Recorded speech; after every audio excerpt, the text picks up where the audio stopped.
नमस्ते। तो आज हम इस वीडियो में गैसकॉल अलॉयज लिमिटेड इस कंपनी का अभी जो क्वार्टर 3 का फाइनेंशियल रिजल्ट अनाउंसमेंट हुआ है उसके बारे में फुल इंपॉर्टेंट डिटेल्स आज की वीडियो में हम देखने वाले हैं।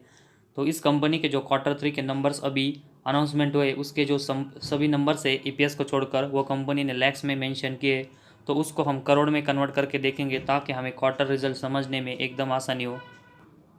तो सबसे पहले हम इस क्वार्टर 3 में कंपनी का जो टोटल रेवेन्यू, जिसमें कंपनी का revenue from operation plus other income होता है, उसके बारे में इंफॉर्मेशन देखते हैं। तो अभी क्वार्टर 3 में कंपनी ने 1681 लाख मतलब 16 करोड़ का जो रेवेन्यू है वो जनरेट किया है, जो कि इसके कंपेरेटिवली अगर हम क्वार्टर 2 में देखेंगे तो उस समय कंपनी ने 612 लाख मतलब 6.1 करोड़ का जो टोटल रेवेन्यू वो जनरेट किया था। तो क्वार्टरली बेसिस अगर हम देखेंगे तो क्वार्टर 2 के कंपेरेटिवली क्वार्टर 3 में कंपनी का जो रेवेन्यू है वो कंपनी का 10 करोड़ से गेन हुआ है, जो कि एक बहुत ही अच्छा साइन है। और उसके साथ ही में अगर हम पिछले साल के क्वार्टर 3 में देखेंगे तो उस समय कंपनी का टोटल रेवेन्यू 875 लाख मतलब 8.7 करोड़ का टोटल रेवेन्यू था, जो कि अभी ये बढ़कर 16 करोड़ का इस क्वार्टर 3 में हुआ है। तो ऐसे में क्वार्टरली और ईयरली बेसिस दोनों बेसिस पर अगर हम देखेंगे तो इस कंपनी का जो टोटल रेवेन्यू है उसमें कंपनी ने बहुत ही अच्छी ग्रोथ की है। और इस कंपनी का जो टोटल रेवेन्यू है उसमें जो ग्रोथ देखने को मिली है उसी वजह से कंपनी का नेट प्रॉफिट और ईपीएस है इसमें भी हमें क्वार्टरली और ईयरली बेसिस अच्छी ग्रोथ देखने को मिल सकती है। तो कंपनी का जो टोटल रेवेन्यू है उसमें से हम कंपनी के रिलेटेड जो एक्सपेंस और उसके साथ ही में टैक्सेस को सभी को कट करके देखेंगे तो हमें कंपनी का प्रॉफिट फॉर द पीरियड देखने को मिलता है। और अभी क्वार्टर 3 में कंपनी का नेट प्रॉफिट अगर हम देखेंगे तो ये 220 लाख मतलब 2.2 करोड़ का कंपनी ने अभी क्वार्टर 3 में नेट प्रॉफिट जनरेट किया है, जो कि इसके कंपेरेटिवली अगर हम देखेंगे तो क्वार्टर 2 में कंपनी का जो नेट प्रॉफिट है वो 98 लाख का था। तो क्वार्टर 2 के कंपेरेटिवली अगर हम देखेंगे तो इस क्वार्टर 3 में कंपनी का जो प्रॉफिट है उसमें कंपनी ने डबल से भी ज़्यादा की ग्रोथ की है, जो कि इस कंपनी के बिजनेस के लिए बहुत ही अच्छा साइन है। और उसके साथ ही में अगर हम पिछले साल के क्वार्टर 3 में देखेंगे तो उस समय कंपनी का जो नेट प्रॉफिट है वो सिर्फ 7 लाख का था, जो कि इसके कंपेरेटिव अगर अभी हम क्वार्टर 3 में देखेंगे तो कंपनी का नेट प्रॉफिट है वो लगभग 2.2 करोड़ के ऊपर गया है। तो बहुत बड़ी जो ग्रोथ है वो कंपनी के ईयर और एयरबेस में नेट प्रॉफिट में देखने को मिली है।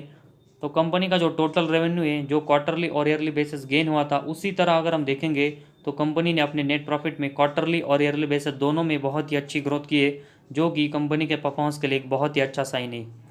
और उसके बाद हम कंपनी के अर्निंग पर शेयर के बारे में इंफॉर्मेशन देखते हैं, जिसमें अभी क्वार्टर 3 में कंपनी ने 0.14 का ईपीएस जनरेट किया है, जो कि इसके कंपेरेटिवली क्वार्टर 2 में कंपनी का अगर हम ईपीएस देखेंगे तो ये सिर्फ 0.06 था। तो क्वार्टरली बेसिस अगर हम देखेंगे तो क्वार्टर 2 के कंपेरेटिवली क्वार्टर 3 में कंपनी ने ईपीएस में बहुत ही अच्छी ग्रोथ की है। और उसके साथ ही में अगर हम पिछले साल के क्वार्टर 3 में देखेंगे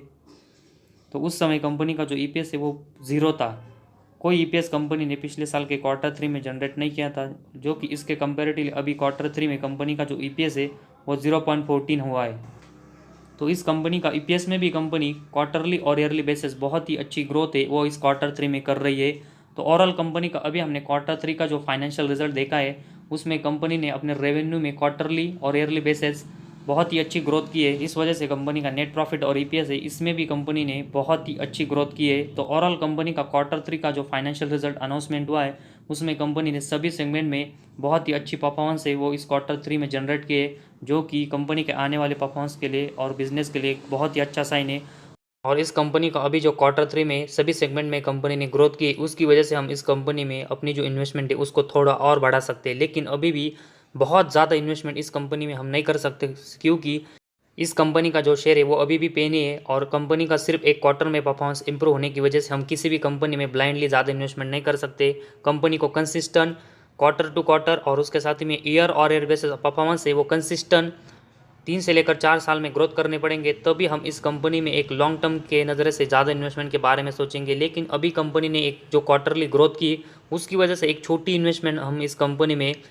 एक शॉर्ट टर्म के नज़र से कर सकते हैं। और आने वाले दिनों में कंपनी के परफॉर्मेंस कैसे होंगे उसके ऊपर डिपेंड होगा कि हम इस कंपनी में अपनी जो इन्वेस्टमेंट है उसको बढ़ाएंगे या फिर नहीं। तो फिलहाल आज हमारे इस वीडियो में बस इतना ही। अगर आपको हमारा वीडियो पसंद आया तो इस चैनल को ज़रूर सब्सक्राइब कीजिए।